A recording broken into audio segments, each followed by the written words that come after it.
Lalagyan natin dito. Yan. Tapos, syempre, tingnan natin siya. Yan. Hayaan natin na maluto yung iba. Yan. Tapos yan. Tapos titira lang ako ng konting ganyan kasi gusto nila minsan medyo malasadong konti. So hindi natin tutustahin, no? Yan, lalagyan natin siya ng chicken. Madali pa. Lalagyan tayo ng konting sauce. Ganyan.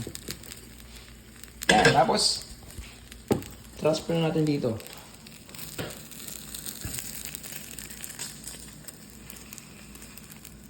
Diba?